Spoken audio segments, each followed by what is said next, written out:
Datish, Howland, Ohio. I was coached by the great Dick Angle. We came in together. Actually, he brought me in as a freshman at Howland and believed in me, and I started since my freshman year. Oh, that was 1998.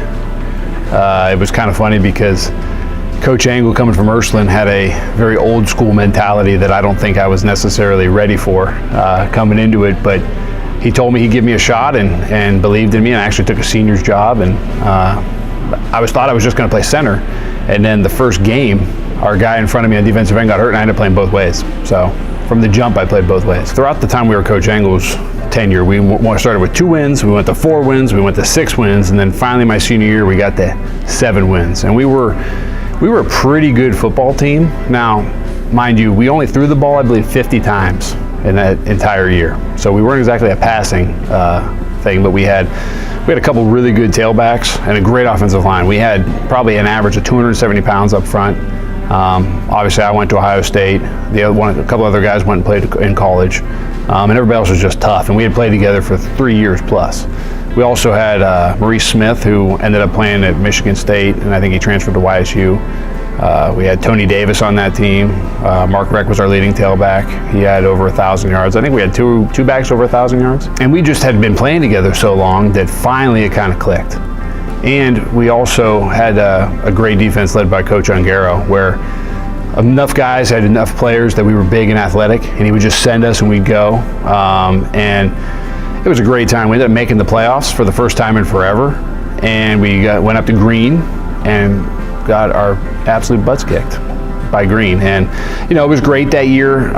For me personally, at the time, it was kind of weird being put on a pedestal, but I had committed to Ohio State the summer before, I believe. So I had already committed to Ohio State all the way through that year. So every week I was getting everybody's best shot and all these different things. And then finally, after the year, I guess I played good enough on defense because I got Defensive Player of the Year for the state of Ohio. Probably the most impactful game of my high school career was against Lakeview my freshman year. I played against a guy by the name of Ben Crow. Shout out to Ben Crow. I don't know where he is these days, but he beat the ever-living crap out of me. So much so that I questioned ever playing football ever again. And he was the nose tackle, and he was also the tight end, and I was playing center and defensive end, so it was just a constant battle. And he beat me down to the point of, like I said, me not wanting me to play football anymore. And one of the coaches, who's Joe Nora, looked at me afterwards at the game and said, "Hey, if that's what you want your legacy to be, you better quit now.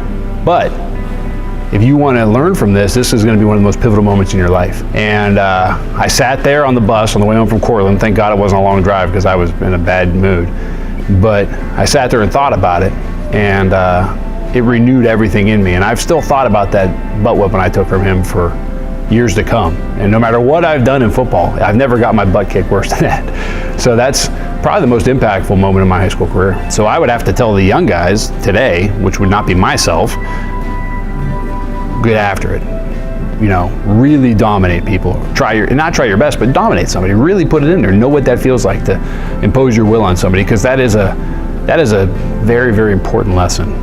When somebody actually beats the crap out of you, what do you do? Are you going to lay there, or are you going to get up and get after it? If you're going to lay there, that's a good lesson to learn, because now you know that you are going to lay there. So figure it out with your life then. But if you have the ability to get up and get after it and go after it again, that teaches you everything. So in life, when the chips are down, you know you can get after it.